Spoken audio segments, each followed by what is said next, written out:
Hola, ¿qué tal? Soy el licenciado Cristian Bernal y le doy la más cordial bienvenida a este nuevo proyecto Hablando de Derecho. Hoy arrancamos oficialmente este podcast, un espacio pensado para platicar de forma clara, sencilla y directa sobre los temas jurídicos que están marcando la agenda. Aquí vamos a comentar las reformas de ley más relevantes y analizarlas desde una perspectiva estrictamente jurídica, sin tintes políticos ni ideológicos. La idea es que cualquier persona, sea estudiante de derecho o parte de la sociedad en general, pueda comprender mejor estos temas sin necesidad de una formación legal previa. Para inaugurar este primer episodio, comenzamos con un tema que ha generado mucha conversación: la reforma a la ley de amparo. Y qué mejor manera de hacerlo que con un invitado de lujo, uno de los juristas más destacados del estado de Sonora, un abogado a quien admiro y respeto profundamente. Además, aprovecho para agradecerle la oportunidad que me dio en mis años de estudiante al permitirme ser meritorio en su ponencia del tribunal colegiado. Hablar de la trayectoria de nuestro invitado nos tomaría más de medio episodio, pero vale la pena destacar algunos puntos. Él cuenta con más de 34 años de experiencia dentro del Poder Judicial Federal.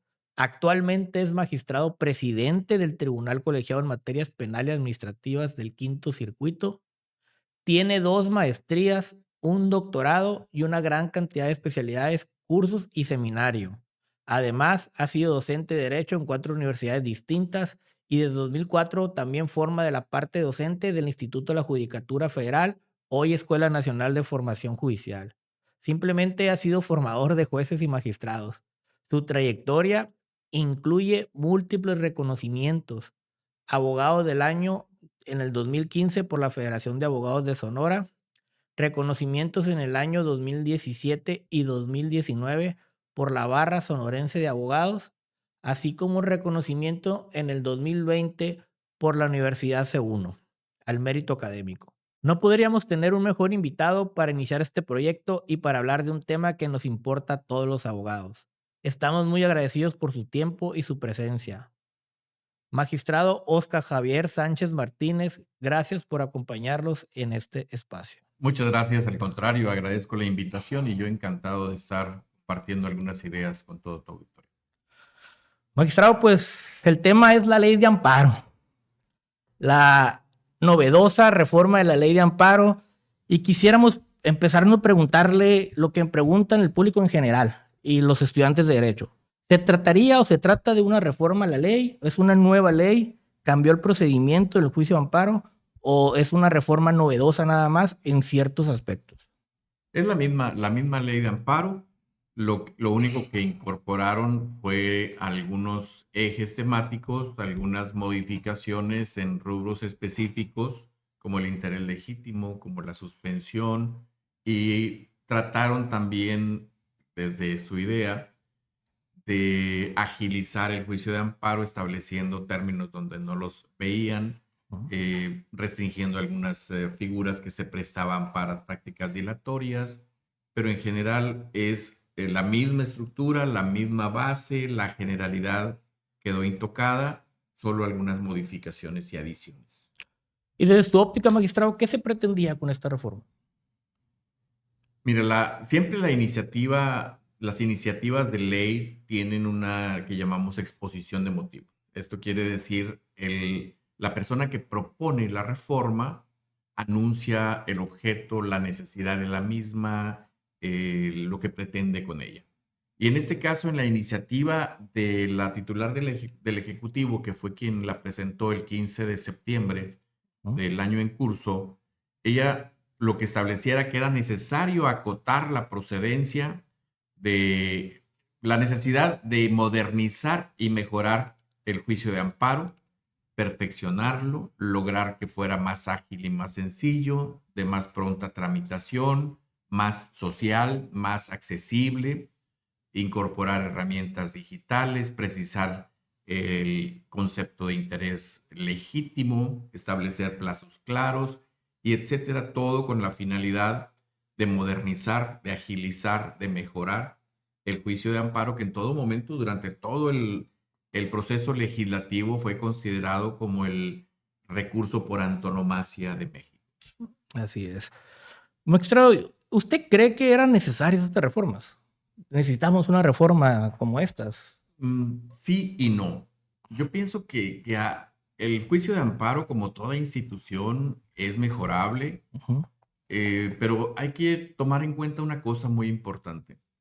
La ley de amparo de 2013 no fue iniciativa de un par de senadores, ni una idea que de repente se le ocurrió a alguien y se plasmaron en el número de artículos. La realidad es que la solidez de la ley de amparo vigente deriva de que desde el año 2000 la Suprema Corte de Justicia de la Nación inició un megaproyecto de cara a la necesidad de actualizar, de modernizar, de generar cambios que hicieran precisamente más ágil, más eficaz el juicio de amparo, y no se le ocurrió, no se lo encargó a una persona. Hubo un programa ujú, que convocó a toda la comunidad jurídica nacional de todas las áreas para presentar ideas, presentar propuestas. Se manejaron miles de propuestas que ahora sí, con una comisión, se pudo finalmente, después de un año y medio, como uno de los compromisos anotados en aquel libro blanco de la justicia, como un compromiso de México como país, se consolidó un proyecto de ley de amparo. Recordemos que la Suprema Corte de Justicia no tiene posibilidad o facultades de promover iniciativas de ley. ujú, Fue un ejercicio ujú. social necesario, jurídico, y simplemente se concretó en un proyecto, una idea de lo que sería una ley como la que necesitaba México en ese momento. Recordemos que la anterior databa de 1936. Estamos Así es. hablando del año 2000. Necesitamos una ley actualizada, una ley que capte la problemática real. Y el resultado fue un proyecto de la ley de amparo que se publicó en 2021, si mal no recuerdo, y que quedó ahí. Se propuso desde luego a los actores políticos, aquí están, el que quiera servirse de ella, no es una ocurrencia de una persona, es la participación de miles de personas con Ujú, lo mejor que se pudo encontrar de todas las instituciones y los académicos y los juristas nacionales. Y no fue sino hasta 10 años después que dos senadores retomaron esa ley, se le hicieron algunos ajustes, pero yo te puedo asegurar que el 90% de la ley de 1900, de el evento. 2013 Ujú, está basada en ese trabajo pluri, pluripersonal que se hizo por la Suprema Corte de Justicia como coordinadora, ¿no? ujú. Entonces, con esto quiero decir que la ley no es una ley como el Código Civil o como algún código ya obsoleto, con necesidades, con parches. La ley que requería modificación era la del 36. Si es así, se abrogó, se eliminó, se crea la ley de 2013, se promulga, entra en vigor y se podían mejorar algunas cuestiones, pero siempre hay que tomar en cuenta que el trabajo de los tribunales federales como fuente, como creadores de una de las fuentes del derecho, que es la jurisprudencia, complementa la ley. Ujú, así Yo es. tengo para mí que mientras más artículos y párrafos tengan las leyes, más se restringe la posibilidad de que el juez pueda actuar, porque son limitantes.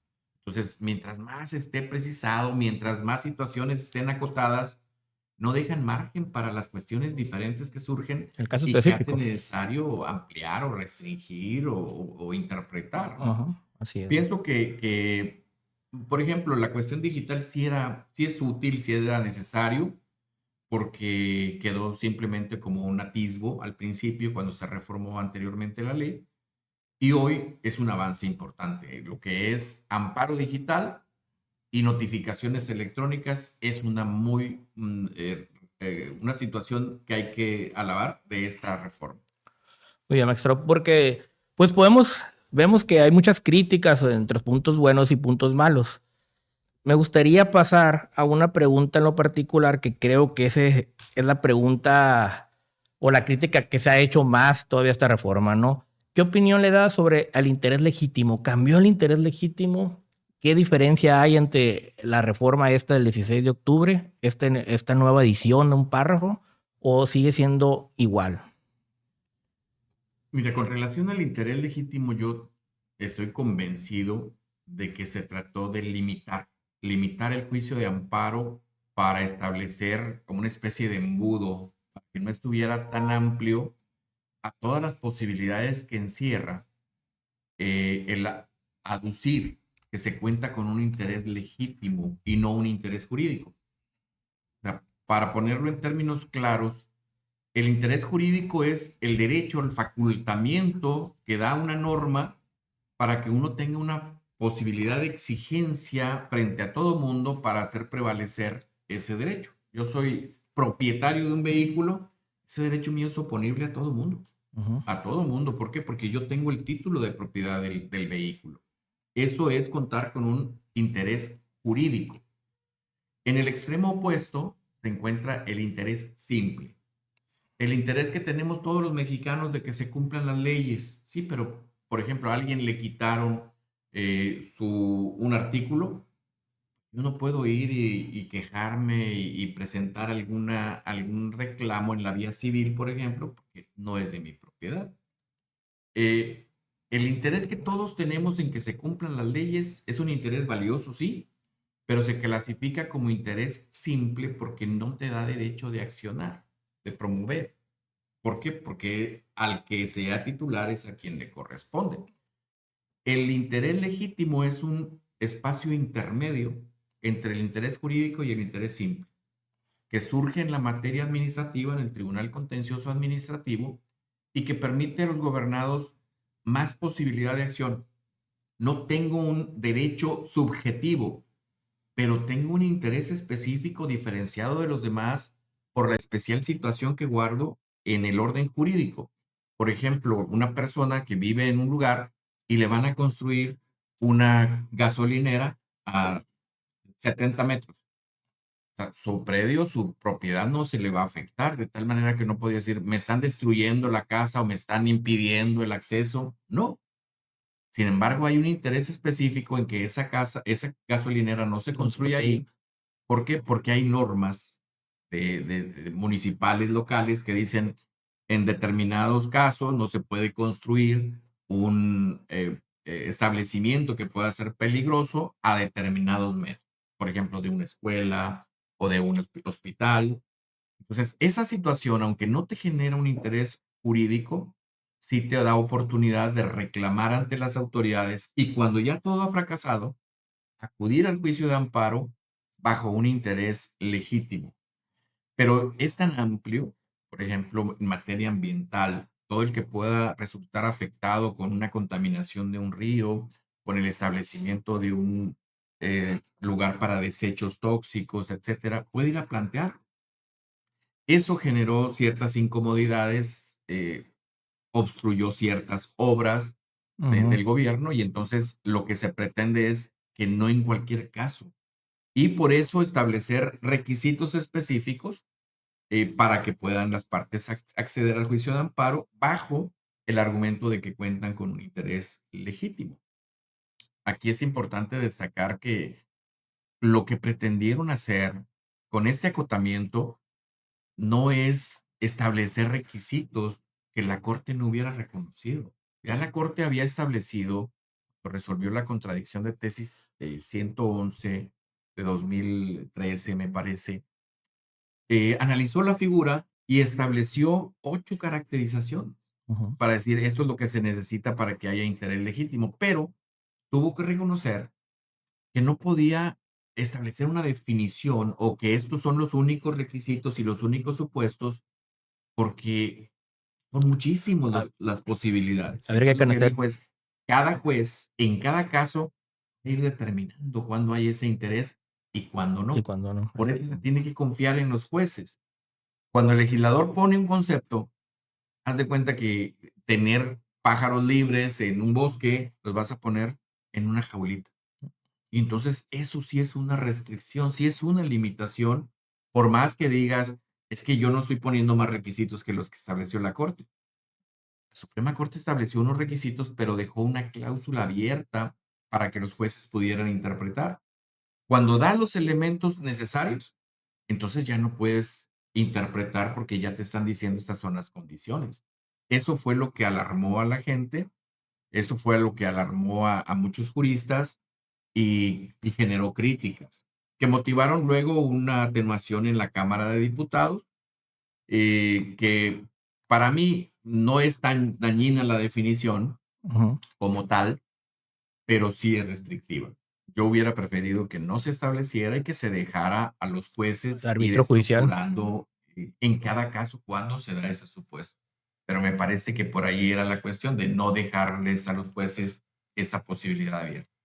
Y porque lo podemos tomar como una limitante, ¿no? Una Sí, es una restricción limitante. a cada caso en particular. Muy bien, magistrado. Y el siguiente tema que también causó mucha controversia, si nos podría hablar un poquito de la suspensión. ¿Se restringió la facultad del juez? ¿Sigue igual? ¿O cuál es su opinión al respecto? Y sí trae serias restricciones el rubro de suspensión. En en este rubro son varias las modificaciones que se implementaron. Algunas en realidad no tienen la Trascendencia. trascendencia jurídica como para generar ese tipo de reacciones, definir o establecer cuáles son los requisitos para la suspensión provisional, pero muy genéricos. Establecer 4 requisitos para la suspensión estructurados que en realidad no se salen tanto de los requisitos que había ya establecido la Suprema Corte de Justicia de la Nación y que son interpretables, además, moldeables, o sea, no los considero restrictivos de por sí, pero también se estableció de manera clara y categórica la necesidad de restringir la suspensión. El juicio de amparo y la suspensión. No porque lo diga yo, es algo que cualquier lector puede encontrar en el dictamen de las Comisiones Unidas del Senado, donde detectan dos necesidades básicas planteadas en la iniciativa del Ejecutivo, de la titular del Ejecutivo. Una, perfeccionar, mejorar el juicio de amparo, agilizarlo, y otra, restringirlo. Así lo dice textualmente el dictamen, evitar abusos del juicio de amparo, sobre todo tratándose de créditos fiscales firmes para evitar que ingresen los recursos necesarios para hacer frente a los gastos públicos. Llama la atención cómo en este dictamen de la Cámara de Senadores se asocia cualquier suspensión en el rubro de créditos firmes con afectación al orden público, lo cual no necesariamente Es es así. así. Una persona a la que le han fincado un crédito incorrecta o indebidamente y que finalmente es vencida en un primer recurso que es la misma autoridad la que lo resuelve. Y luego en un juicio que pues son las mismas dependencias de la autoridad las que resuelven.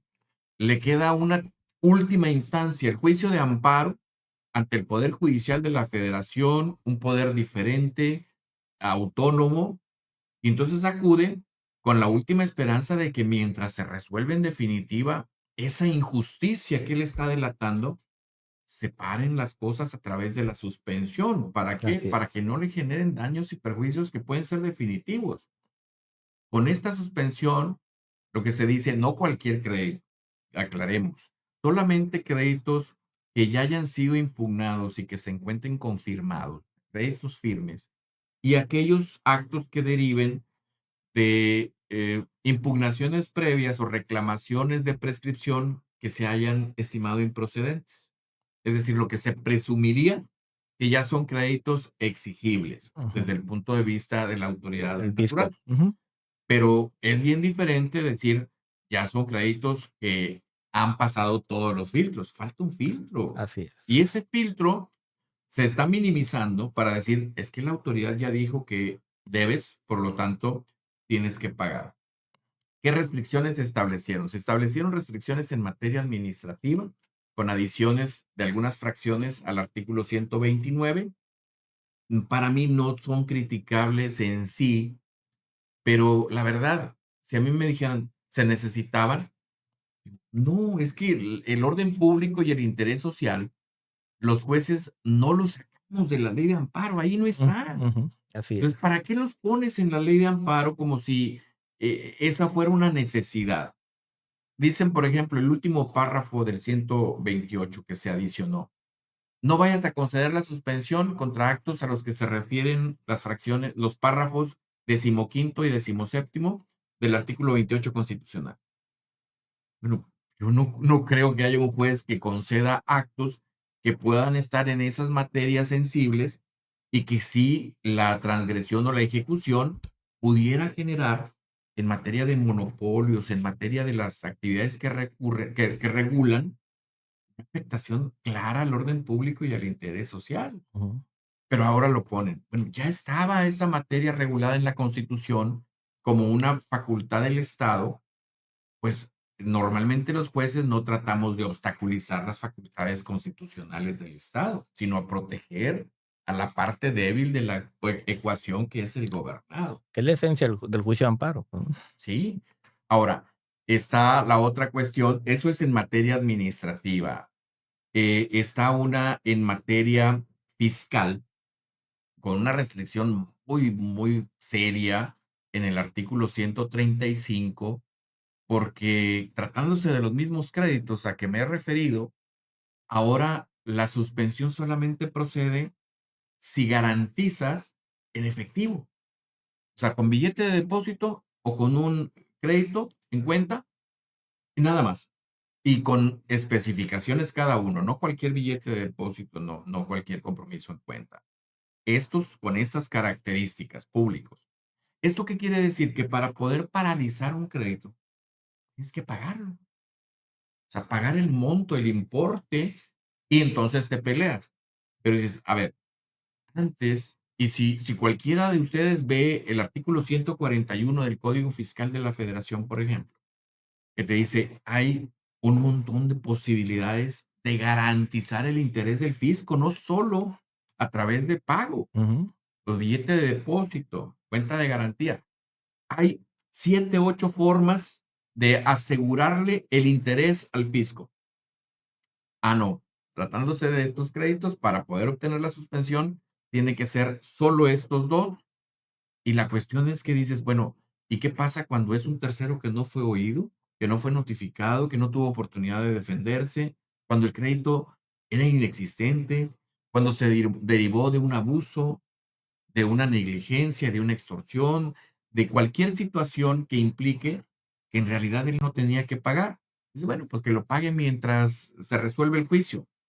La pregunta es, si el grueso de los créditos fiscales son fincados personas que no tienen la capacidad económica como para decir, "Ay, 5,000, 10,000, 20,000, 1,000,000 de Aquí pesos". los tengo, así es. Entonces, ¿qué quiere decir? Que no van a tener dinero para poder garantizar, y esto quiere decir que se van a ejecutar los créditos en sus bienes, porque como no hay dinero, no tienes dinero para dar una garantía, tampoco para pagar el crédito. Y viene el procedimiento administrativo de ejecución, y viene el embargo de bienes, y viene el aseguramiento de cuentas, la intervención del negocio, etcétera, que son de por sí altamente perjudiciales y que no se ha confirmado por el Poder Judicial de la Federación sea constitucional. Eso es muy grave porque deja fuera a miles de mexicanos de la posibilidad de poder cumplir este que sería un requisito de efectividad de la suspensión. Va a surtir efecto 5 días, pero como no se exhibe la garantía, va a dejar de surtirlos y se va a seguir el juicio, un juicio que actualmente no es rápido, porque vamos a engañar al público, un juicio que está ideado para terminarse en 30, 40 días, ahora un poquito más con una reforma desafortunada que se aprobó, que si hay posibilidad la comentamos, Sí, claro que sí. pero es un juicio rápido, sumario, sencillo, pero en la realidad y en la práctica con sus dos instancias puede llevar meses y hasta años.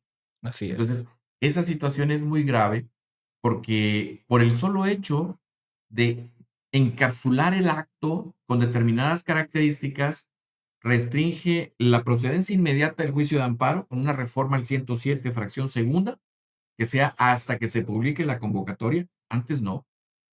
Y por otro lado, la restricción a la suspensión en el 135.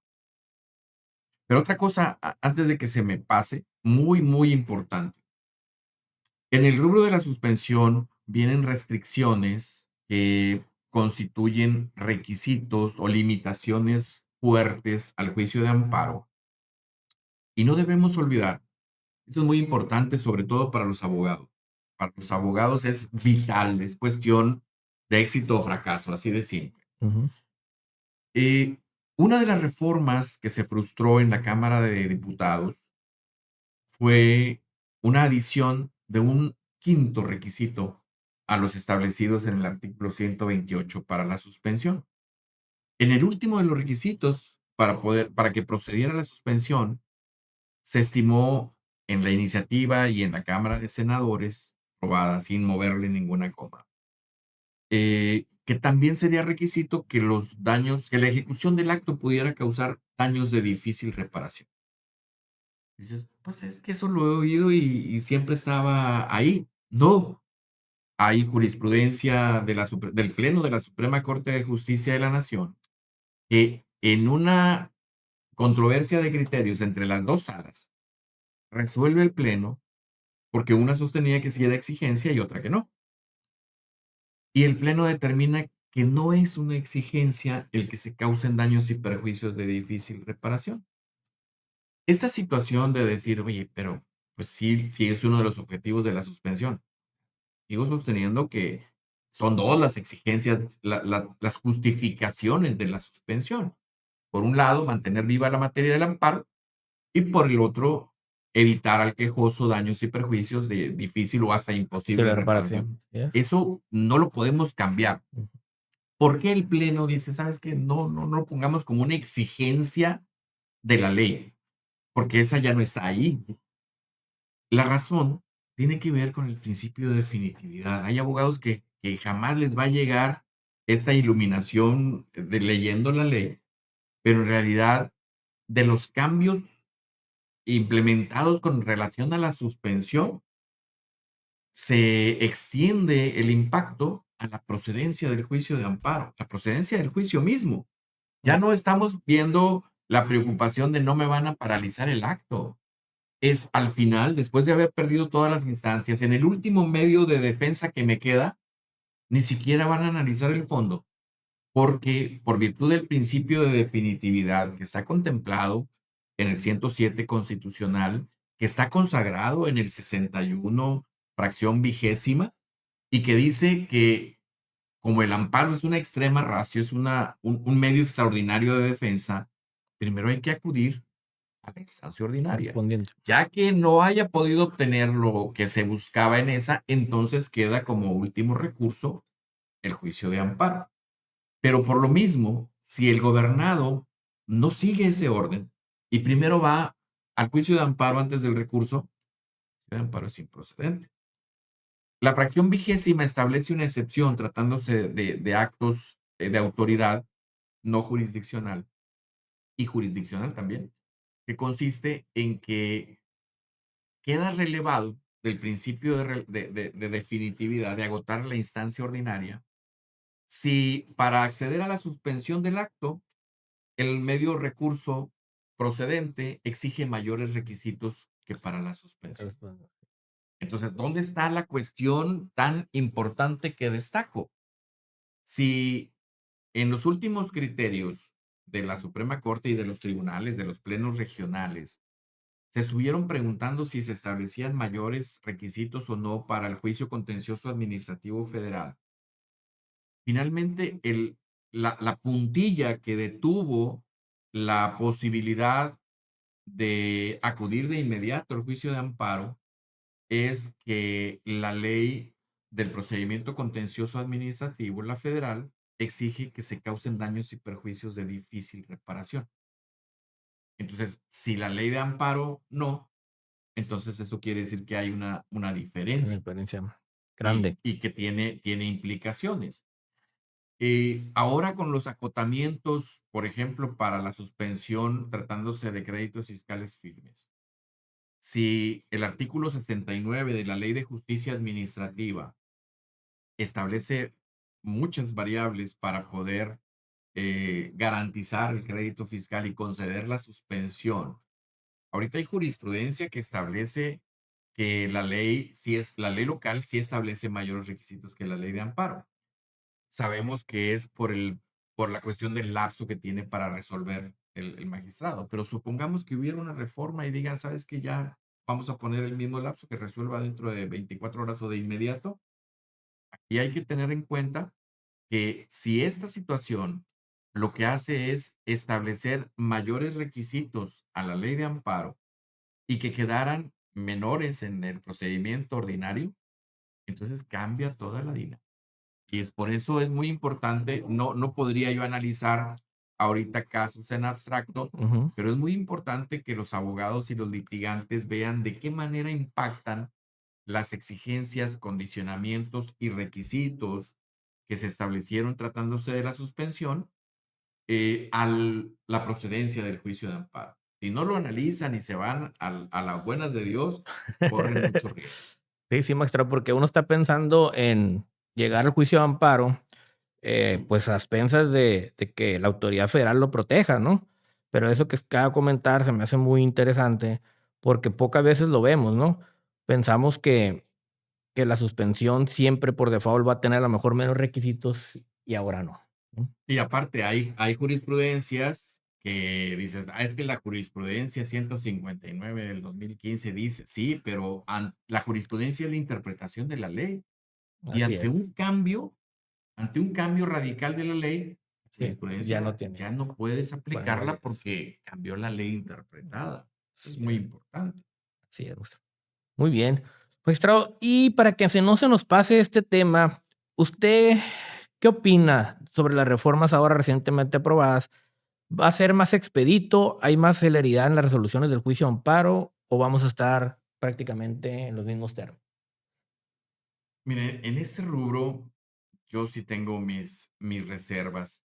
Hay dos cambios visibles, útiles, pero solo dos, y se anunciaron muchísimos, así como es que no está prevista tal cuestión y necesitamos la regulación de plazos procesales, por ejemplo. Ujú.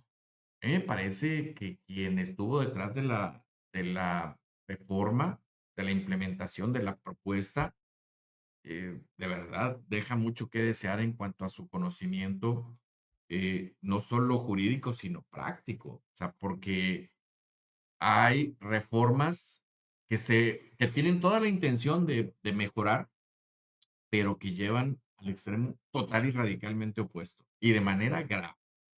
Por ejemplo, se plantea, dicen, no hay plazos procesales para tres supuestos, dice la reforma. Ujú. Eh, Uno es cuando se admite el recurso de revisión, el otro cuando se admite el juicio de amparo y no hay plazo para notificar. Por lo tanto, ponle un plazo de 5 días. Entonces, yo me imagino al que se le ocurrió esa idea aplaudiéndose, no, mira, fíjate qué padre, ya optimicé aquí el juicio de amparo. Y dices, a ver, lo que pasa es que esos artículos no traen un plazo porque el 124 establece el plazo. Así es. El 124 establece que se tienen que notificar las resoluciones en 3 días. Ok, son dos artículos, el 82 y el 181. Eso no establecen. Esta reforma me hizo recordar un comentario de un querido compadre, magistrado también. Estábamos discutiendo un asunto y con relación a un requisito, a una precisión completamente fuera de contexto.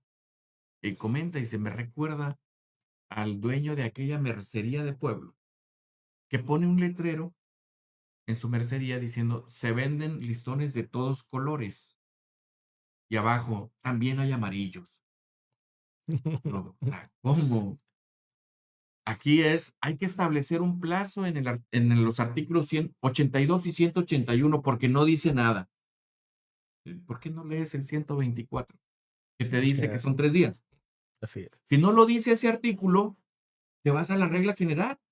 Su autoridad. ¿Qué fue lo que hicieron? La regla general de las notificaciones va a tener dos excepciones. El 82 y el 181 no son 3 días, son 5. Y mi pregunta es, ¿de qué manera agilizaste el juicio de amparo cuando le permites al tribunal tardarse 5 días En lugar y de no 3. 3? En la práctica lo que ocurría es que notificamos al día Al siguiente o siguiente. al tercer día a más tardar, no Así nos es. llevamos ni siquiera los 3. Ahora si llega alguien que diga tengo mucho trabajo y aparte la ley me da 5 días, entonces cambia la dinámica misma de la gente que trabaja, que tiene que ajustar sus tiempos a que son 3 días, trabajamos hasta las 8 o 10 de la noche, pero si no hay necesidad, a las 3 salimos, tenemos 5 días. Esto es Así es. válido. Así es. Es Entonces, es legal. una reforma regresiva notoriamente. Y para mí, producto de la ignorancia, porque no puede ser que no haya sabido que hay una regla general que establece un plazo de 3 días. ¿Y de dónde saco yo la necesidad de que hay un plazo cuando ya lo hay? Pero todavía peor, en ese mismo paquete dicen el artículo 124 no trae plazo. A ver, ¿cuál es ese artículo? El que señala que la sentencia de amparo indirecto se dicta en la audiencia. Pues es que no hay plazo. O sea, esa audiencia son 3 momentos procesales. Hay una preparación de relación de constancias, hay una fase de pruebas y hay una fase de alegatos y concluye con una tercera fase, que es la de sentencia. La resolución. Son los 3 momentos procesales en una sola audiencia. ¿Cuál es el plazo para dictar la sentencia? Ninguno, no hay plazo, es Ese en la día. audiencia constitucional. Que haya imposibilidad material, a veces jurídica, para poder abordar en unas horas temas de amplia complejidad, volumen de constancias, etcétera, y que nos lleve más tiempo. Lo que se ha manejado en la práctica, o lo que se manejaba, era dictar la sentencia en fecha posterior y con la ficción de que se había dictado en la sentencia, en la audiencia, se le ponía fecha de engrose. 7 días, 8 días. Había un límite, el juez trataba de sacar antes De de que los 15 cerrara días. la estadística del mes, en los que eran verdaderamente complejos, amparos contra leyes, Pero son excepcionales esos casos, ¿no, son Marcelo? excepcionales. Se llevaba un poquito más y el Ujú, límite que teníamos disciplinario es no te tardes más de 3 meses, ujú. pero como un límite de Extraordinario. extremo. Así es. Si yo estoy pensando en que la corte tarda 3, 4, 5 años en dictar las sentencias y yo quiero establecer un plazo, pues yo digo, ponlo para la Suprema Corte, ¿no? Así es. Pero pongo ahí en la ley que son 90 días máximo para dictar la sentencia. Digo, pero entonces, ¿qué quiere decir esto? Que ya no se van a dictar necesariamente las sentencias en la audiencia, porque el juez tiene 90 días para dictarlas. ¿Cuál es la necesidad de apurarse y de desvelarse para sacar algo que tiene que salir hoy cuando ya la ley dice que no, que tienes hasta 90 días para poder hacer ese acto último? Y peor aún, ya no es, rompió toda la tradición de una audiencia con 3 fases. Ujú. Ahora es una audiencia que tiene alegatos, tiene pruebas y eventualmente tendrá La sentencia. sentencia. Ya es ahora la excepción. Y esto es un daño fuerte para los gobernados porque esto va a ir permeando. Y como dice usted, maestro, rompe hasta la práctica de todos los miembros de un juzgado de distrito. La práctica que viene siendo el oficial que prepara todo, el secretario que estudia el asunto, el juicio en sí, y pues podemos decir, está bien, lo saco en la semana, saco en 2 semanas más, ¿no? Ya no me exige la ley que lo haga en Es esa una misma audiencia. exigencia, es correr y corres con riesgos, mejor no los No lo sé. afronto, ¿no? Así es. O sea, me llevo mi tiempo para estudiarlo bien, para meditarlo. Esto en la práctica hemos de evitar el margen de error, pero esto nos cuesta más horas de trabajo para poder sacarlo bien en el plazo más breve posible. Ya con la permisión legal, esto se degenera y para mí es una reforma altamente regresiva. Y además, la falta de técnica que se utiliza, si ustedes ven la iniciativa, la exposición de motivos, habla de que no hay plazo para dictar las sentencias fuera de audiencia. Esa expresión para cualquiera que tenga un poquito de acercamiento al juicio de amparo, sabe que se refiere a otro tipo de sentencias. Son las sentencias en las que una vez que ya se admitió la demanda de amparo, ya no puedes desechar con motivo de la intervención del tercero interesado, de los informes, se desprende claramente actualizada la improcedencia, notoria, manifiesta, evidente, irrefutable, y la audiencia es hasta dentro de un mes. Tienes un montón de audiencias como juez, dices, esto va a ser improcedente, ¿para qué lo hago en una sentencia? Entonces se utiliza sobreseer fuera de audiencia. Una resolución fuera de audiencia es esta, y se está refiriendo a que no hay plazo para dictar las sentencias fuera de audiencia cuando conforme a toda la doctrina jurisprudencial y la tradición jurídica, cuando se dicta en la audiencia no es fuera de audiencia aunque se dicte después. Es una sentencia con fecha de engrose, pero no dictada fuera de la audiencia porque conforme a la normatividad que teníamos, era una sentencia dentro de la audiencia y como última fase, última etapa. La práctica sí llevaba equívocos, desde luego. ¿Pudiera ser saludable? Sí, pero yo pensé en un momento dado, y era una parte que yo decía, deberían reformar la ley, pero me imaginé que con estas características, una audiencia incidental, conforme el Código Federal de Procedimientos Civiles que aún rige, te dice, terminas tu debido proceso, fase de alegatos, fase de pruebas, y dictas la resolución en la audiencia o dentro de los 5 días siguientes. Así es. Eso traería mucho beneficio a los juzgados porque no tiene que ser en la misma fecha y aparte firma la audiencia y luego después, si es fecha posterior, de notificación personal, muchas implicaciones que trae ese simple hecho. Por eso se apuraban. Pero si sale dentro de los 5 días, pues las partes tienen su carga de estar verificando qué fue lo que se resolvió. Tampoco vamos a ir a buscarlos a su casa para una determinación que ya está anunciada que se va a emitir. Así Cuando es. dices, puede ser en un mes, en 2 meses, en 3 meses, no podemos tener los quejosos revisando todos los días el expediente electrónico cuando falta nada más la sentencia, porque esa notificación debe ser personal si no se dictó en la audiencia. Entonces, Totalmente. podríamos llegar a situaciones que favorezcan al órgano jurisdiccional y que no generen ese tipo de excesos de trabajo que llevan a enfermedades al personal del Poder Judicial, pero también cuidar al quejoso, que no se Así le es. cargue de más la mano, pero tampoco que se le releve de las cargas procesales que son naturales en todo procedimiento jurisdiccional y que todo abogado sabe que son exigibles, que son lógicas, que son necesarias y que no implican abuso. Oh, muy bien, maestro. Perfecto. Siguiente interrogante era, ¿qué aspectos perjudiciales advierte a la reforma de la ley de amparo? Pues ya los estamos analizando, ¿no? ¿Cuál usted, aparte de estos dos, quisiera comentar? Híjole, aquí uno de los que más destacaría yo como altamente perjudicial es la adición que hicieron de un pedacito de texto que le imprimieron a la parte final del artículo 166, fracción primera. El artículo 166, fracción primera de la Ley de Amparo, en congruencia con el artículo 163, establece efectos acotados para la suspensión tratándose de actos restrictivos de la libertad que se refieran a delitos que se persiguen de oficio.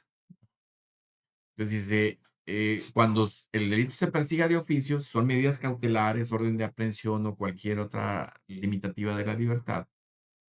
El efecto de la suspensión será que la persona quede a disposición del juez de distrito por lo que hace a su libertad, pero internada donde está, y a disposición del juez de la causa por lo que hace a la continuación del procedimiento. Esto para muchos abogados jóvenes no tiene ningún sentido, ¿eh? En la práctica sabemos todos que no, pero jurídicamente tenía mucho sentido en otra época. El decir que el quejoso quedaba a disposición del juez federal en cuanto a su libertad personal es una diferencia de vida o muerte, porque va a quedar en tal lugar, sí, pero ya no está a disposición de la autoridad para decir, sáquenlo, tráiganmelo, llévenlo, lo vamos a poner en esta casa para platicar, Ujú. ¿no? O sea, era tortura, eran golpes, vejaciones, tormento, que el juez, cuando ya estaba a su disposición, jamás permitiría. Entonces, eso se traducía en la práctica hace muchos años en la diferencia entre la vida y la muerte, entre no ser golpeado y sí. Por eso Así es. tenía mucho sentido y decía el abogado, que bueno, que ya está a disposición del Ah, juez, ujú. aunque estuviera detenido. Es más, lo que quería hacer era eso, como abogado, pongan a disposición Entiendo del al juez. juez. Y cualquier cosa que pase, ya no voy con la autoridad que va a ser solapadora. Voy a ir con el juez y voy a decir, ¿sabe qué, señor? Está pasando esto. Y tenemos ejemplos de muchos actos heroicos aquí en Sonora, un juez muy famoso que iba y se metía a las cárceles en busca de estudiantes Ujú. para frenar ese tipo de abusos. Sí hubo la necesidad de establecer esa medida y de darle un sentido. Hoy, cuando ya no es, y esa es una realidad que tenemos que aceptar, ya no es la regla general, la tortura, los malos tratos en los lugares de reclusión al menos. De tal manera que cuando dices, va a quedar a mi disposición, ¿en dónde? Encerrado ahí donde está. Pero ¿cuál es la diferencia? O sea, voy a quedar a disposición del juez para la continuación del procedimiento y encerrado, ya no a disposición de él, sino de otro, pero encerrado estoy. Así Entonces, es. para las personas se entiende, eso no tiene ningún significado.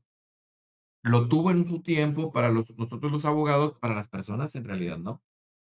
Ahora, antes, con motivo de la declaratoria de inconvencionalidad de la prisión preventiva oficiosa, lo que se logró positivamente, y eso lo debo decir con humildad, pero también con firmeza, fue con motivo de la intervención del Poder Judicial de la Federación. Una vez que se declara inconvencional la prisión preventiva oficiosa, una vez que la Corte Interamericana de Derechos Humanos condena en dos ocasiones a México como país por violentar derechos humanos a través de una figura que no es la prisión preventiva. La prisión preventiva no es inconvencional.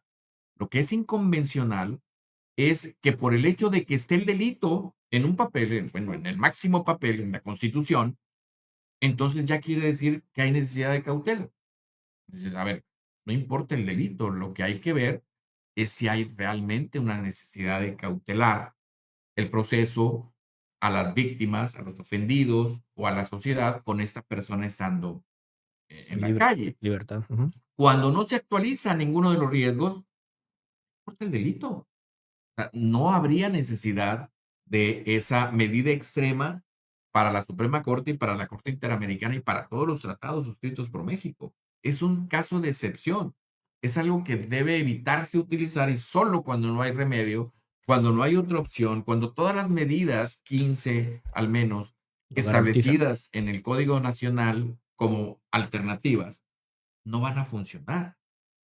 Entonces, lo que se generó con esta declaratoria de inconvencionalidad y lo que se generó con los criterios de los plenos regionales, al menos el Pleno Regional Norte y de muchos juzgadores federales, en el sentido de considerar que no era necesariamente equivocado que a alguien se le decretara la prisión, porque no es inconvencional ni inconstitucional, sino que se le decretara sin exponer justificación, sin motivos, sin argumentos.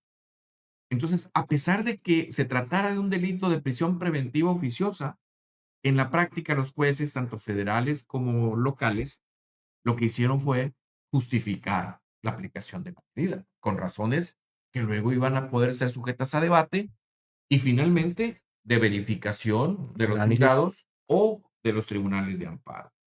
Entonces, este beneficio de decir, si tengo que justificar y no tengo justificación, pues lo dejo seguir el proceso en libertad, abrió la puerta a que terminara, al menos en los hechos, la reiteración de violaciones de derechos graves a los derechos humanos en incumplimiento de dos resoluciones de la Corte Interamericana, lo que no es cualquier cosa. Con estos criterios del Pleno Regional Norte, y de los tribunales federales y de los jueces de distrito, estableciendo la necesidad de razones para justificar la prisión preventiva con independencia del delito, no fueron tomados con mucho agrado. Y entonces viene una reforma, unas cuantas palabras se agregan a la fracción primera del artículo 166, la parte final, y dice, tratándose de delitos previstos, que tengan prevista prisión preventiva oficiosa, no se le puede dar ningún efecto distinto al que está aquí. ¿Por qué? Porque en virtud del artículo 147, párrafo segundo, lo que estábamos haciendo era adelantar, cuando se veía notoriamente inconstitucional el proceder del juez, como un anticipo de la sentencia ante la apariencia del buen derecho, adelantar esa tutela. Por eso se llama tutela anticipada o amparo provisorio. Ujú. Pero si se acredita la apariencia del buen derecho, es decir, hay muchas probabilidades de que le voy a conceder el amparo, le adelanto. Así es. Entonces, cuando te dicen, ya no puedes, y el único efecto estaba en el 166, fracción primera, se amplió por el 147, viene la restricción con esta reforma, 166, fracción primera, parte final, ya no puedes, juez, darle un alcance distinto. Y entonces el 147, párrafo segundo, ordena que para poder darle efecto restitutorio a la suspensión, tiene que ser jurídica y materialmente posible ese efecto. Ahora con esta restricción es jurídicamente posible. Entonces, los jueces tenemos las manos atadas para dar, en algunos casos que sí se estima necesario, un alcance superior al que la ley establece. Esa para mí es una de las restricciones de los agregados, repito, en Más cinco, peligrosos. cinco palabritas más devastadores de esta reforma. Lo mismo que la restricción al juicio de amparo de inmediato en el artículo 107, fracción segunda, los acotamientos a la suspensión, que son fuertes, y estos que pretendieron hacer un bien estableciendo plazos y que en realidad simplemente perjudican o retrasan. Magistrado, y siempre el tema del derecho penal tan delicado, pues, ¿no? Que permee en esa situación cuando buscamos siempre tener un mejor proceso penal, y se ha luchado mucho en eso, y ya ve que vamos de la mano los temas de seguridad. Entonces, esa limitante que hace bien, la observación, yo creo que sí, sí es muy relevante, ¿no? ¿Qué pudiéramos decir, magistrado, como benéfico o positivo de esta reforma, aparte del amparo digital? También hay, fíjate, hay un parrafito que se adicionó. Son de esos adiciones modestas, párrafos modestos, pero muy importantes desde el punto de vista de la práctica. Ahora establece la ley que la persona secretaria, los servidores públicos, no dice quién, los servidores públicos tienen que cuidar la integración del expediente. O sea, quienes han estado en un juzgado de distrito, por ejemplo, quienes se han visto involucrados con el juicio de amparo, saben que de repente hay ciertas prácticas en algunos juzgados, el exceso de trabajo hace que puedas manejar las audiencias, y aquí lo que pasaba son dos vicios que ahora se eliminan. Uno, que no te preocupes, el secretario encargado del expediente no se preocupe por ver si está integrado o no, porque llegada la fecha de la audiencia, dice, bueno, me espero hasta la audiencia, faltan tales cosas y la requiere y difiere. Y ya te das un mes más para, ok, tengo un mes para hacer la sentencia antes, ¿no? La otra, en aquellas distribuciones de trabajo donde decían uno es el secretario de trámite y otro es el secretario de proyectos, pues el de trámite decía, ahí está, ya se desahoga y listo, lo manda al de proyectos y el de proyectos decía, es que me falta tal cosa, me falta tal cosa, me falta, no puedo resolver. Entonces eran dos responsabilidades no compatibles y pues decía, es que ¿por qué la desahogaste si faltaba, no estaba bien integrado? Esa situación, con esas dos posibilidades de rezago al expediente, quedan eliminadas. ¿Por qué? Porque ahora será cuestión de responsabilidad administrativa. Si el encargado del expediente no cuida que esté debidamente integrado para evitar diferimientos innecesarios, ya hay una norma expresa ya, sería, ¿dónde estamos? Eh, la debida integración del expediente, el artículo 115, párrafo tercero, ahora adicionado. Y luego hay otro que también me pareció muy, muy puntual, benéfico. Es una adición que hicieron del párrafo tercero al artículo 192. el párrafo tercero del artículo 192 exige que para hacer los requerimientos del cumplimiento del fallo, el juez de distrito no agarre una escopeta y tire hacia el aire. O sea, a ver, todos y a ver cada quien. A ver, no, no, no. Lo que tienes que hacer ahora es establecer, conforme a las facultades y competencias de cada autoridad, a quién le corresponde qué. Supongamos en la cuestión de pensiones, que intervienen muchas autoridades del Administrativas. ICESON e incluso el titular del Ejecutivo del Estado, y hay un retraso porque no se ha resuelto sobre la pensión a pesar de que la ley establece plazos y han transcurrido en exceso. Pero interviene una autoridad y luego otra del ICESON y al final el gobernador. Y en los requerimientos actuales es requiérase a todas, ¿no? Y el gobernador dice, oye, pero yo ¿por qué? Si ni siquiera he recibido el dictamen, falta que lo emita el ICESON y me lo mande y ya me está requiriendo. ¿Yo qué puedo hacer si no tengo el dictamen? ¿Cómo lo apruebo? ¿Cuál es la razón? Ok. Ahora es, ok, no le voy a requerir al gobernador si todavía no le toca su turno. Le voy a requerir a esta autoridad que es la que tiene que actuar. O le requiero a todas, pero diciendo una vez tú, una vez que tengas esto. Haz esto. Ajá. O sea, la vinculación a cada una para su cumplimiento, ¿no? Y para no meter, es que la cuestión, yo justifico esos recursos que ponen algunas autoridades, porque el no cumplir una sentencia de De amparo amparo. en el plazo que el juez te establece, lo primero que lleva es una multa, que es Ujú. bastante onerosa. Y segundo, la posibilidad de que se remita el asunto al tribunal colegiado o a la Suprema Corte y que si hay retraso en el cumplimiento, porque no basta que lo cumplas, eso dice la ley, se toma como un atenuante, pero hay responsabilidad que puede ser penal.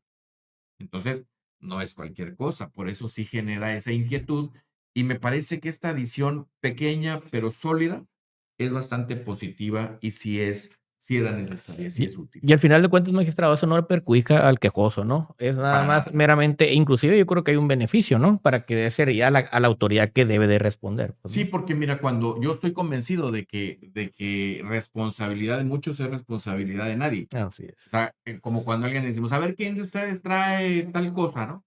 Ah, se me Pues la olvidó. lleva el otro y todo el mundo se hace pato y nadie lo lleva, ¿no? Ujú. Cuando está, a ver, ¿quién se ofrece a traer tal cosa que necesitamos? Yo, ok. Ya sabes que esa cosa va a estar ahí porque hay un dueño del proceso, hay un encargado de hacerlo. Es positivo. Perfecto, maestro. Maestro, y otra pregunta que ha causado mucha controversia. ¿Usted considera que a partir de esta reforma las autoridades pueden justificar la imposibilidad de cumplir con la sentencia de amparo? Muy buena pregunta. En el tintero te quedaron varias propuestas que no prosperaron. Estaban en la iniciativa algunas ideas que se plasmaron en la iniciativa, en la propuesta original, pasaron sin problema alguno el filtro de la Cámara de Origen, que fue la Cámara de Senadores, y luego en la Cámara de Diputados, donde hubo un montón de oradores que se inscribieron, fueron una jornada que terminó casi a las 4 de la mañana, con muchísimos oradores apuntados, con exageraciones, algunos con razones, pero finalmente muy, muy debatida la reforma.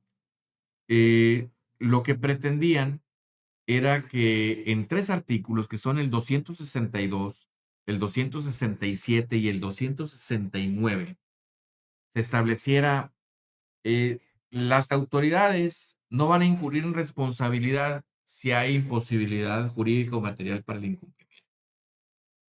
Parece muy inocente, es decir, pues, es razonable, ¿no? No, no, no.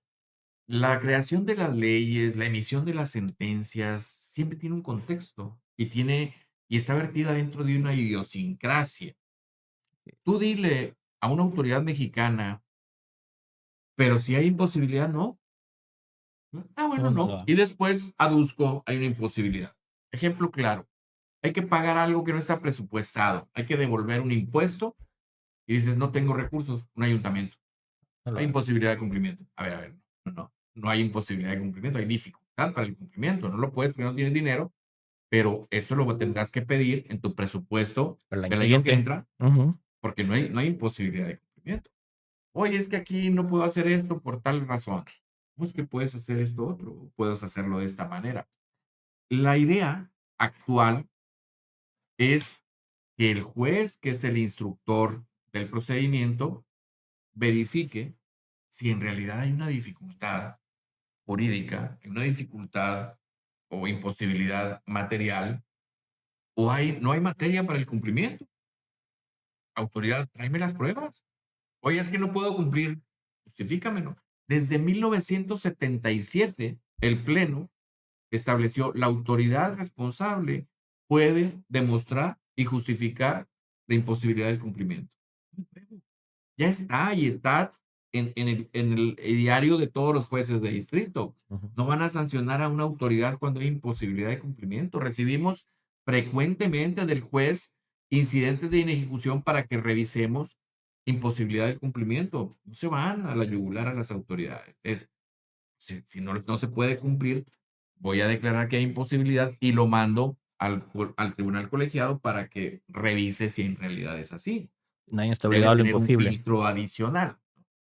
Pero ponerlo en la ley y decir, tú no estás obligado a cumplir si hay imposibilidad, con criterios subjetivos, eso en México sería una aberración, sería una invitación al desacato. Ujú. Y entonces sería gravísimo, gravísimo. La Cámara de Diputados dice, ¿sabes qué? Déjalo como está funcionando. Y no pasa nada. ¿Por qué? Porque como está, con es una tesis aislada del Pleno, pero la convicción de todos los operadores judiciales de que si hay imposibilidad, o sea, a lo imposible nadie está Obligado. obligado. Sí. Entonces no vamos a multar Principio o de a irnos derecho. contra alguien cuando no se puede cumplir la sentencia. Ahora, diferente es que no lo informen, que no lo Que no lo justifiquen, que no justifiquen. lo aduzcan. Ahí nosotros no somos adivinos. Pero como bien dice usted, magistral, una cosa es la dificultad del cumplimiento y otra cosa el no poderlo cumplir, ¿no? Sí, Y pero y no quedó eso, ¿eh? O no, sea, fue eliminado por sí, los diputados y había otra también. Fíjate, parece, o sea, por eso es importante analizar a fondo, ajá, comentar en los foros, porque hay a veces un renglón, medio renglón que, pues sí, pero no tiene implicaciones. Había una donde dice que las multas se entiendan impuestas a la institución y no a la persona física. Sí lo establecía dos artículos en particular, lo establecieron en el 193 y en el 260 dice, se entenderá como en el 163. ujú, A ver, ¿qué quiere decir esto? Una autoridad no cumple la ejecutoria, lo requieres, no cumple, no informa y el juez multa. Las multas son bastante, altas. bastante elevadas. Vamos a suponer, te voy a imponer una multa de 25,000 pesos. Bajita la mano. 25,000 pesos a un empleado que gana 13. A ver, yo gano 13 a la quincena y me están poniendo 25,000 pesos de multa, ya son un mes de Casi un sueldo. mes de sueldo. Si esa persona está obligada a pagar, yo te lo aseguro, y por experiencia propia, porque yo trabajé, inicié en un tribunal del fuero común, y antes el que se nos pasara una No multa me vuelvo a no la equivocar. pagaba el juez, la pagaba el encargado del Cargarla. expediente, yo como secretario. Entonces, imagínate perder una quincena de sueldo. Jamás en mi vida se me volvería a pasar un informe, un cumplimiento. Jamás. ¿Qué genera eso? Si me están apercibiendo con una multa onerosa, no se me pasa el informe, no se me pasa el cumplimiento, no se me pasa nada porque voy a evitar a como dé lugar la multa. Pero cambiemos el cuadro. Si se hubiera cogido la reforma que afortunadamente frenaron los diputados y ahora te dicen, oye, Cristian, si incumples la multa, tu empresa va a tener que pagar o tu patrón va a tener que pagar la sanción. Y esta es una empresa del Estado. Todavía si dices, sí, mi patrón me va a correr, ¿no? Si es un taller mecánico, me va a correr. No, no, no, pero es tal dependencia pública. Pues es una mancha más al tigre, o sea, No, pues pagamos los 25,000. Y otra vez a la siguiente quincena, pues, pagamos ahora 50.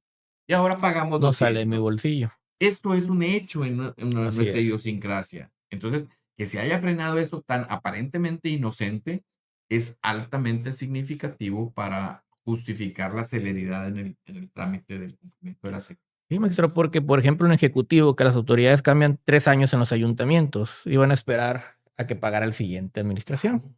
O sea, No hay pasa N nada. número de De supuestos ujú. que fíjate que no creas que en la Cámara de Diputados hubo 20 oradores que se apuntaron a decir esto. No. Pasó En desapercibido. en el dictamen de la Cámara de las Comisiones Unidas de Justicia y Secretaría de Hacienda, dijeron: "No".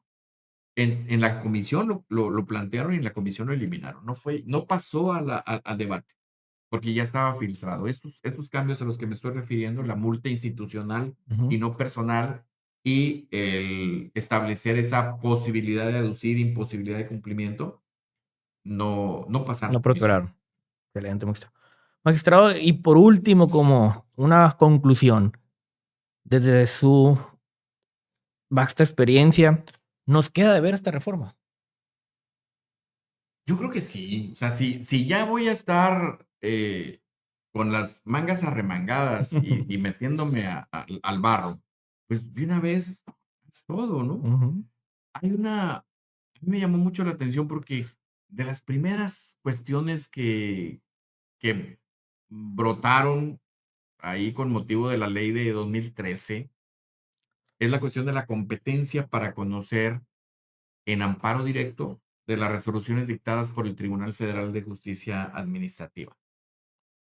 Dices, ese es el problema. Tenemos un 34 que nos dice una regla general que es va a ser competente el tribunal colegiado que tenga su sede en el lugar donde haya dictado, donde resida la autoridad que haya dictado la sentencia o resolución que puso fin a juicio.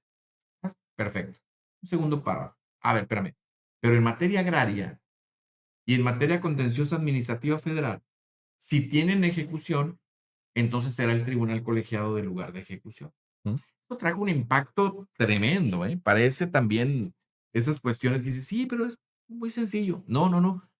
Generó que por primera vez en la historia, los tribunales colegiados de circuito del país resolvieran asuntos contra el Tribunal Superior Agrario.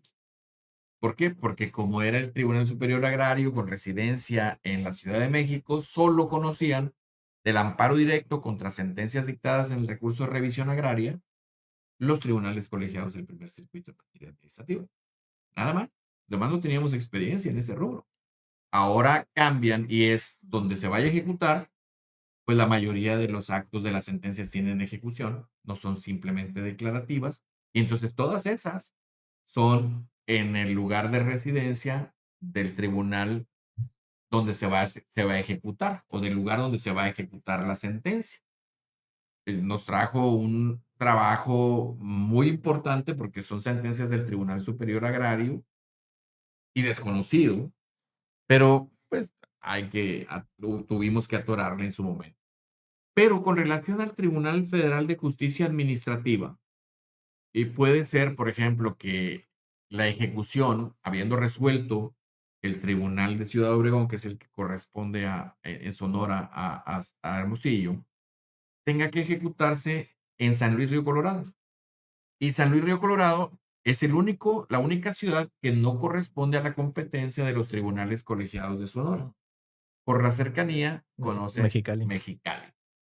Entonces, del juicio de amparo, por virtud del 34, tendría que conocer del juicio de amparo el Tribunal Colegiado de Mexicali.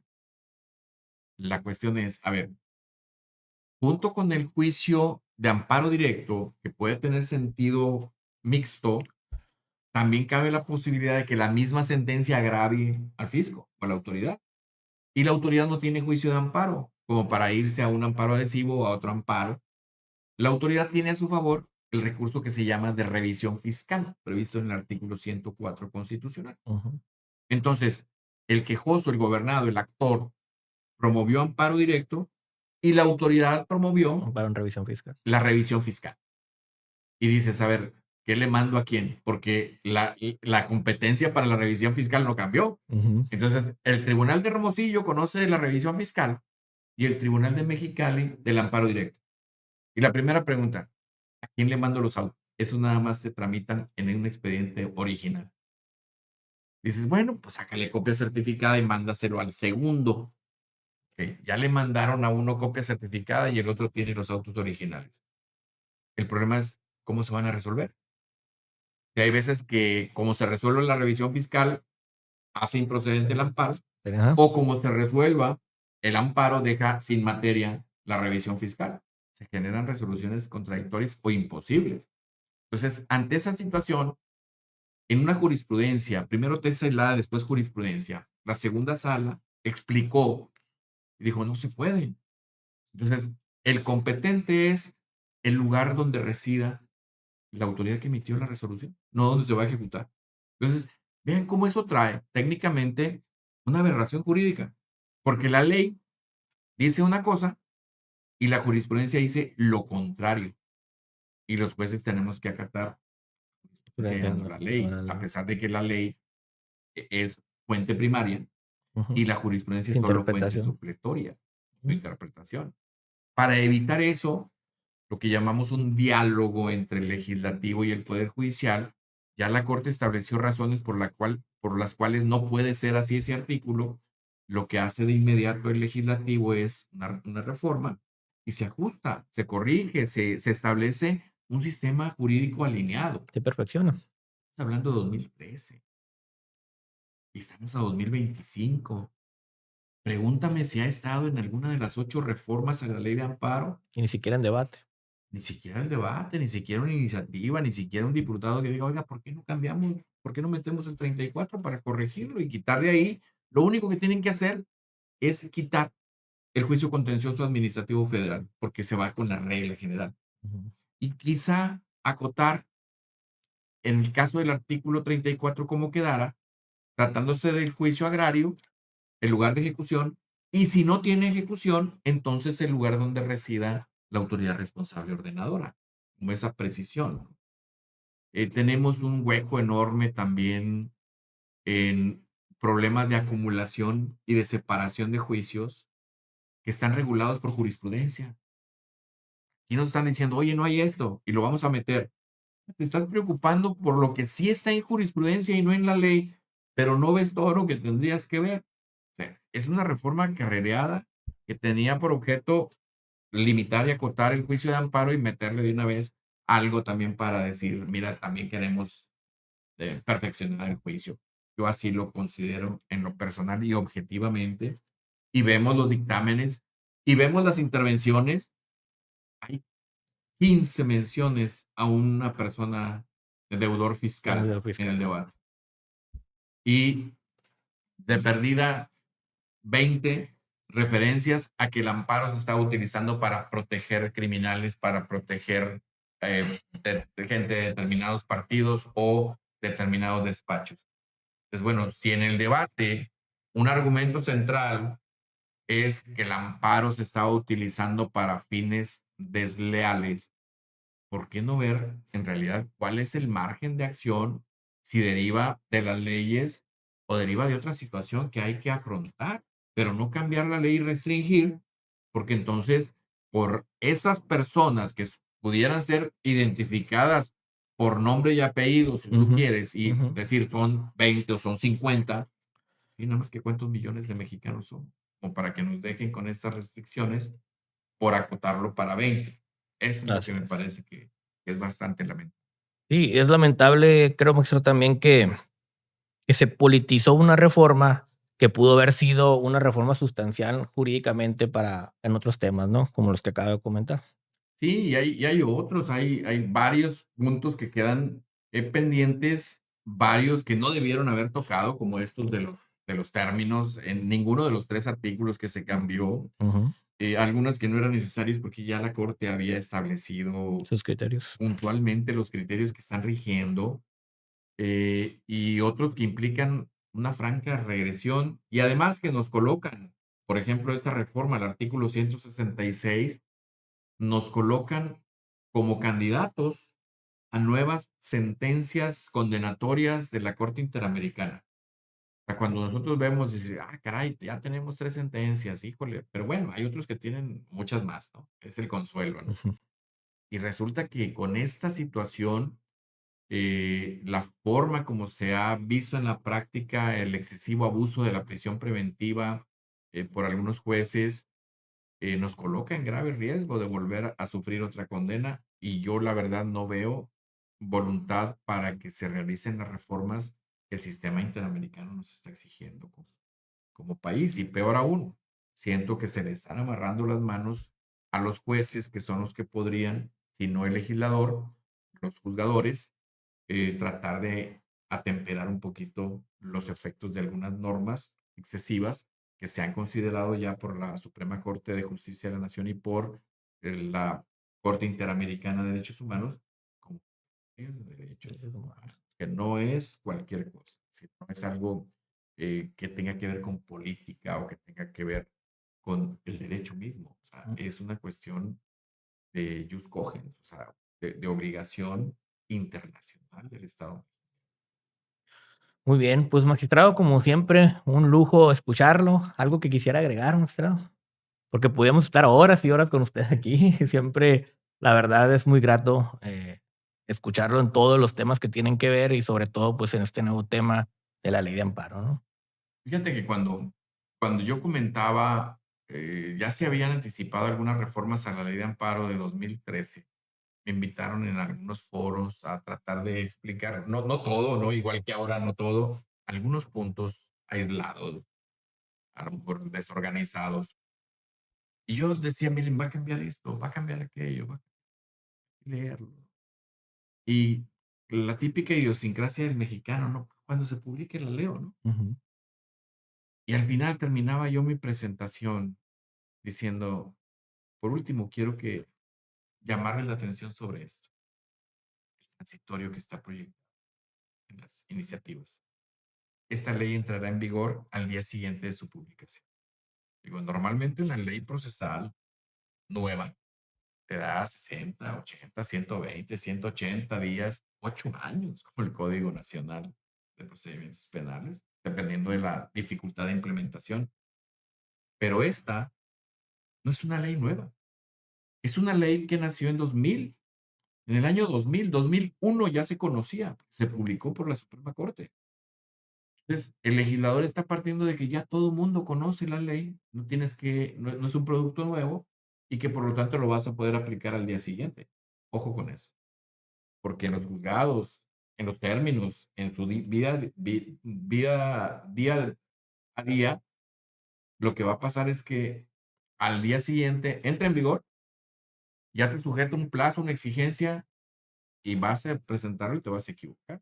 Pues hay que estudiarla antes.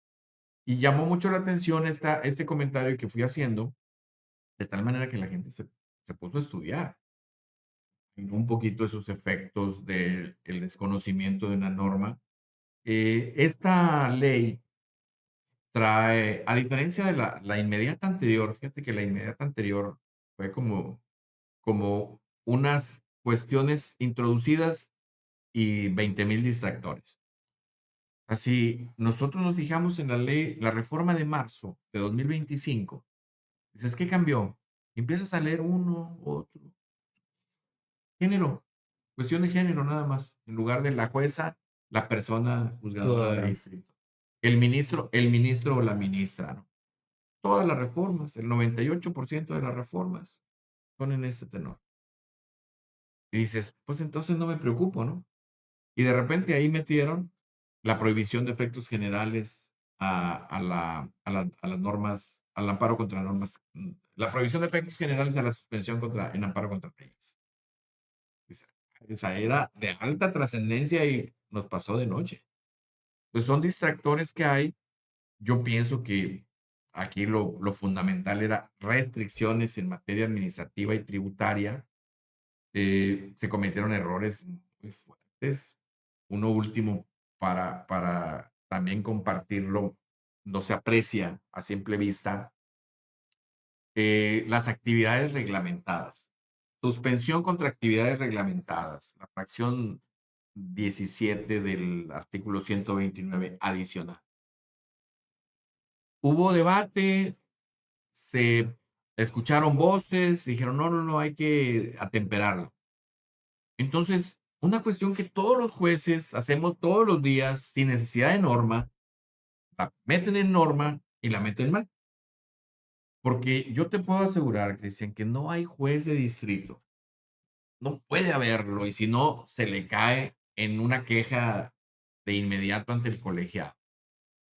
Cuando conceda una suspensión para que alguien realice una actividad reglamentada sin tener permiso, licencia o concesión a su favor.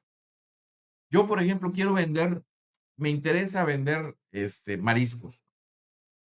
Y agarro una cubeta, voy, compro mariscos y me pongo a venderlos en la playa. De inmediato me va a dar la autoridad de decir, tú no puedes vender eso. ¿Por qué? Porque necesitas un permiso sanitario, necesitas todos estos requisitos. Voy con el juez a que me permita seguir vendiendo mariscos. Sabes que no te puedo permitir vender comida si no tienes un permiso sanitario. O sea, es contra el orden público y el interés social. ¿Cómo sé yo que tiene la higiene, que tiene el cuidado, que no pongan en peligro la población? Nunca te van a dar una suspensión. Y se niega por falta de interés jurídico. ¿Por qué? Porque es una actividad reglamentada, requería licencia, autorización o permiso, y no los tienes. Y te va a dar la suspensión. O sea, no hay abogado, yo pienso, que diría, voy a pedirle al juez la suspensión, a pesar de que no tengo la autorización o el permiso o la licencia. La reglamentación. O sea, es tiempo perdido. Pido la demanda, o sea, planteo la demanda, pero no pido la suspensión, me la van a negar. Bueno, ahora es una regla que te diga, si no tienes autorización, licencia o permiso, no te van a dar la suspensión. Y te preguntas, ¿Cuándo sí? pero ¿cómo me pones eso que es de primaria, no? Lo primero que te enseñan en la escuela, en los cursos de capacitación. En el trayecto del procedimiento legislativo, se espantan y dicen, oye, se van a generar excesos, arbitrariedades y mucha crítica. Ok, quítalo para los municipios y los estados. Entonces, en una aberración jurídica, lo que aparece en la fracción 17 del artículo 129 es que tratándose de licencias, autorizaciones o permisos otorgadas por la autoridad federal, no se va a conceder la suspensión si no la tienes. Luego, a contrario es eso. Si la licencia o el permiso son de la autoridad municipal o estatal, pues te la tienes que dar. Va a decir, es que la jurisprudencia dice que no. Entonces, en un anfibio medio raro, los jueces van a tener que negar la suspensión con base en esa fracción, si es federal, Y otra y con con base en jurisprudencia, si es Sí. local o municipal, porque no creo que vaya a haber jueces que interpreten, bueno, siguiendo el criterio del legislador racional, si aquí me dice que solo tratándose de autoridades federales se necesita licencia, autorización o permiso, eso quiere decir que tratándose de autoridades locales o municipales, ahí no. No es No, una no se interpretación por puede, porque analogía. frente a eso, nosotros siempre vamos a tener en cuenta el orden público y El el interés interés social. social. Así Y es. vamos a interpretar de acuerdo a esas exigencias. Muy bien, magistrado. Perfecto. Pues le agradezco mucho su tiempo, magistrado, y gracias por atender la invitación de su apretada agenda. Creo que fue muy enriquecedora para nuestro auditorio este primer tema. Está la puerta abierta aquí desde su casa para que nos guste acompañar en unas futuras episodios con otros temas tan novedosos. Pues todo el auditorio que plantee dudas, inquietudes y a lo mejor, bueno, la Excelente. reforma da material para 3, 4 más podcasts. Muy bien, magistrado. Pues muchísimas gracias. Gracias a todo nuestro auditorio. Nos vemos en la próxima. Gracias.